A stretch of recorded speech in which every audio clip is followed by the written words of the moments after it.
We abandon our goals, and it's because your why isn't big enough. There hasn't been a big enough reason for you to want to do this. So statistics show that roughly 50% of the population sets New Year's resolutions, and yet the majority of those give up within the first 30 to 45 days. When I start feeling that sense of being uncomfortable, I have like a little buzzer that goes off saying, okay, this is when you're about to grow. When I hit my first of quite a few rock bottoms in my life, but that one was the real big one where I made massive changes in my life that I have been practicing for 35 years now. Hey there, it's Sandee Sgarlata. Get ready to dive deep into incredible stories of people who've taken life's challenges and turned them into a roadmap to happiness.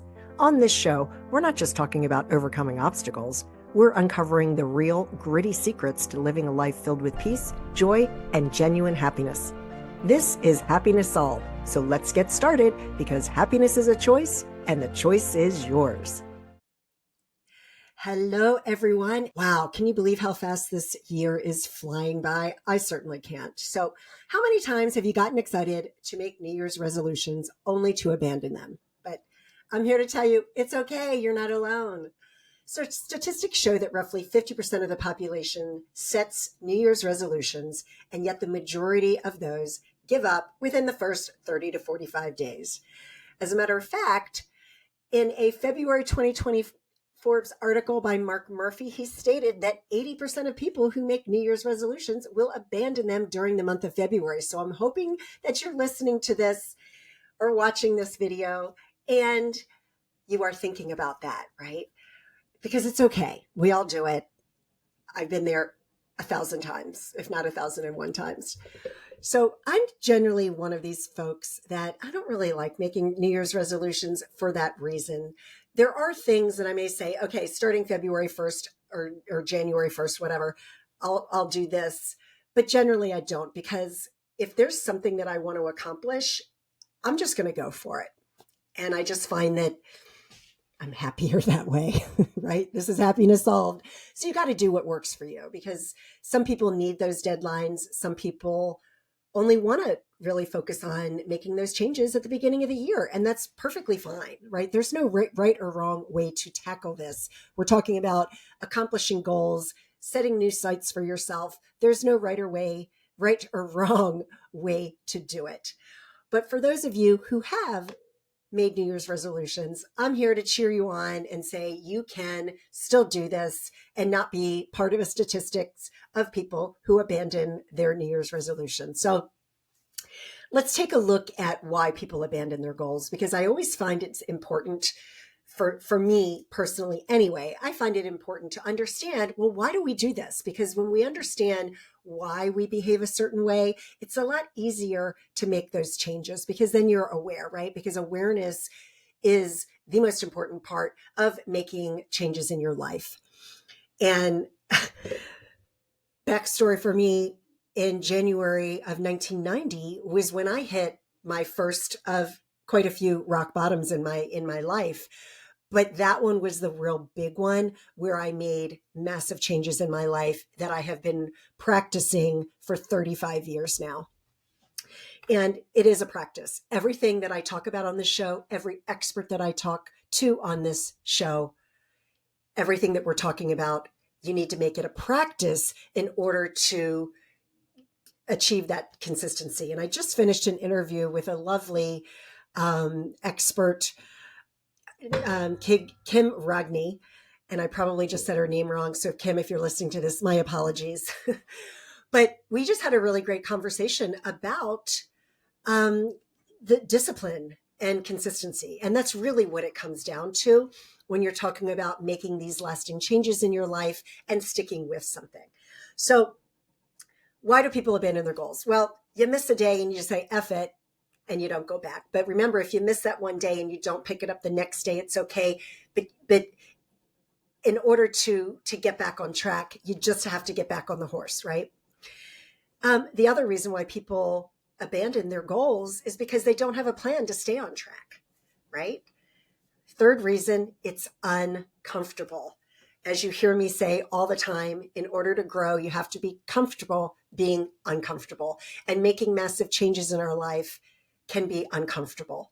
And for me, when I start feeling that sense of being uncomfortable, I have like a little buzzer that goes off saying, okay, this is when you're about to grow. Because I know for me personally, and if you're like me, I know I'm like a lot of people, you kind of have to try things a few times over and over before it sticks. And that's okay. You're not alone. We're human. And sometimes, it takes a practice, and that's why we call it a practice. Fourth reason that people abandon their goals is because you're not committed enough, right? Next reason, you're not getting the results quick enough. Whenever I talk about not getting results quick enough, I think about a television commercial that I believe it was a weight loss commercial. And you see this heavy set man on the scale, and he's at the gym, and he's on the scale, and he weighs himself, and he goes and he runs around the track one time, and he hops on the scale, and it hasn't moved. And it's such a great example of that's how our mind works. You're like, F it. I haven't lost any weight. Running around the track one time isn't going to do it, right? And it was such a visual to show, look, you got to work a little bit harder than just running around the track once if you want to get results on the scale. But most importantly, what I believe is the biggest reason why we abandon our goals, and it's because your why isn't big enough. There hasn't been a big enough reason for you to want to do this.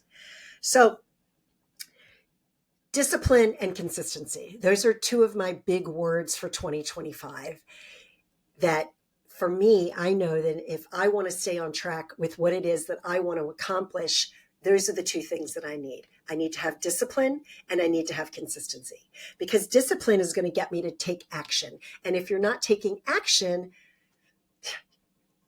just throw the goal out the window, right? You have to take action. And then consistency shows up because it's not just taking action one day or 2 days or a week. It's taking action for, there's lots of different, they say 28 days. I heard another statistic, 66 days. I think it's a minimum of 90 days. And sometimes you need more than that, depending on what it is you're trying to create in your life, what type of consistency, what type of practice you're trying to put in place in your life. It can take 6 months. It can take a year. It just depends. Depends on our mindset. It depends on where you are in your journey. And again, there's no right or wrong, right? It's just like, just get the discipline and keep the consistency up. So when I say your why, what I'm talking about is the feeling that you're looking for, right? We all want that feeling. The overarching reason is generally because we're looking for a feeling.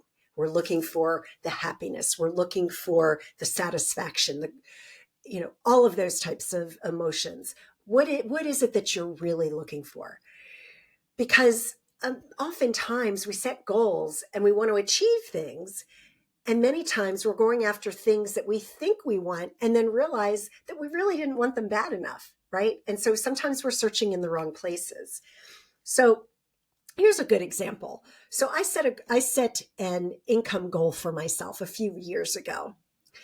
And it was a specific dollar amount, and I wanted to accomplish this income goal by a certain time of the year. I believe it was in October. Well, I kind of forgot about the goal. And in December of that year, I was like, oh, wait, I had this goal that I set and I totally forgot about it. And I'm like, well, geez, I didn't see my bank account hitting that number. But then I realized that we had a big real estate transaction that year. And because of the real estate transaction that we made,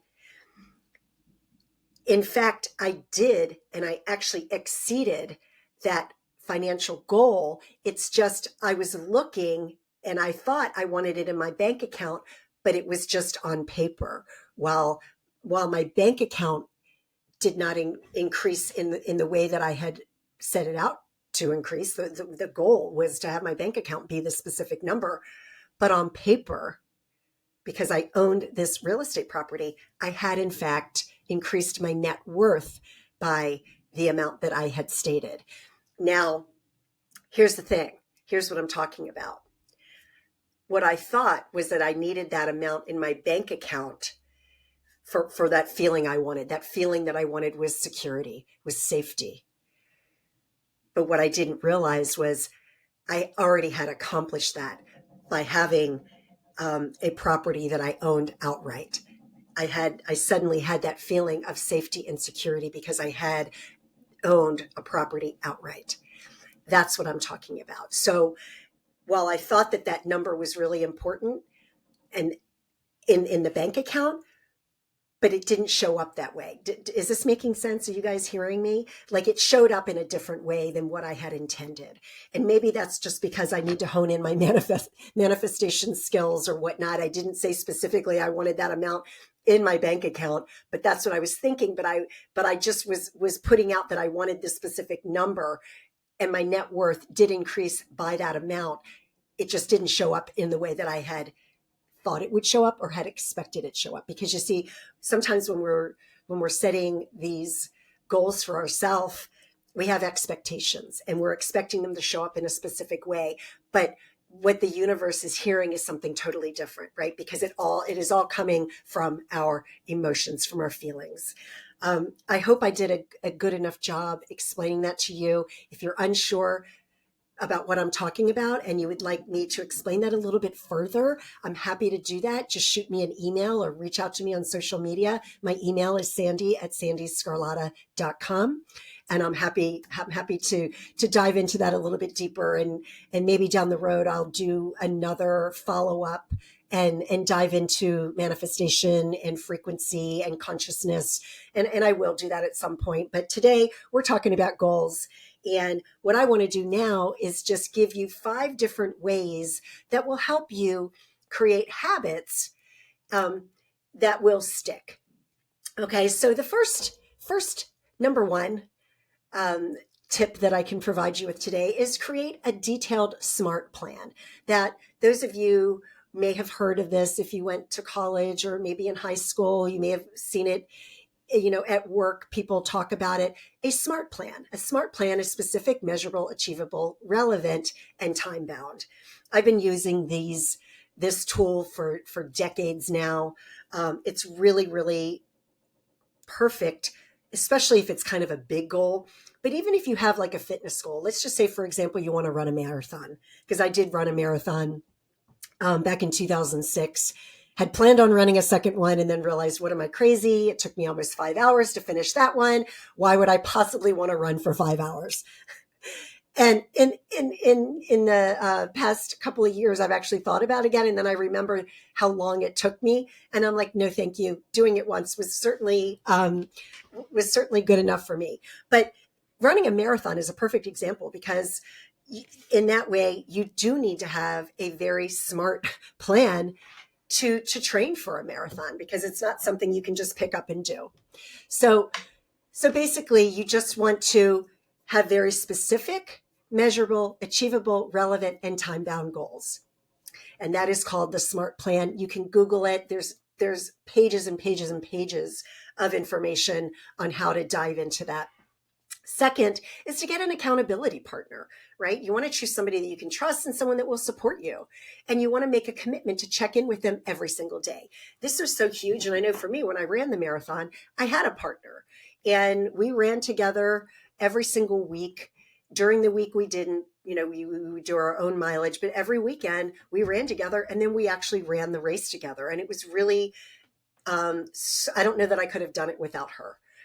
Because you need, many times we need that person that's going to support you. Now, I do want to preface that with, be careful who you choose as your accountability partner, because if it's somebody that, for example, let me just give you an example. Choosing my husband as an accountability partner would not be a good idea for me personally. Maybe many of you out there have partners who that would be perfect for. For me personally, it would not be a good idea because I would just get pissed off.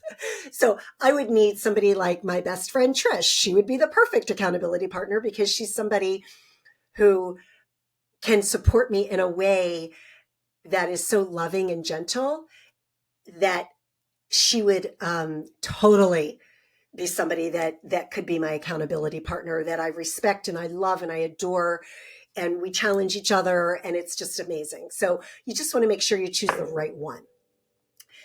Third one is you want to attach emotions to your goal, right? What is the feeling that when you lose that 20 pounds? What is that feeling that you're looking for? One way to do that is to write a letter to yourself, and you want to, it's called like a future cast. And so you want to, post date the letter. And when you write the letter, you want to imagine writing it to yourself as if it has already happened. You've already accomplished your goal, because then you're able to articulate in words on paper using your hand. Very, very important. You're using all of your sentences, all of your senses, and you are, putting it to paper. Very, very powerful. But what you do is you want to describe how amazing it was to accomplish that goal. And you're using words that are tapping into your emotions. It felt empowering. I felt like I had so much power and that I could accomplish anything because I lost this 20 pounds or I finished the marathon, fill in the blank. But the important thing is that you want to attach the meaning, that emotion and the meaning to it. And that is the quickest way to manifest that goal into reality. Fourth one, and this is really easy. Anybody can do this. We all have a phone that we're holding and we carry with us. Set an alarm on that. Set an alarm on it to remind yourself to drink the water, or you got to get another workout in. Whatever the case may be, use an alarm on your phone. Or there's so many resources out there, folks. And there's also apps that will help you to stay on track and create those healthy habits. Just go to your app store on your phone and search for, healthy habit apps, or like some of them, I know there's Way of Life, Breely Routines, Done, Strides. There's probably a lot more that have come out. But those are the things that you want to do in order to just keep yourself on track. And last but not least, please, every day celebrate your wins. This is so important because even though it may seem like a really small win, when you celebrate it, it's a positive reinforcement. And we need that as humans. Our brains need that. We need to celebrate. How good does it feel when somebody says, great job, right? Well, when somebody else says it to you, you receive it, right? You receive that and you say, thank you.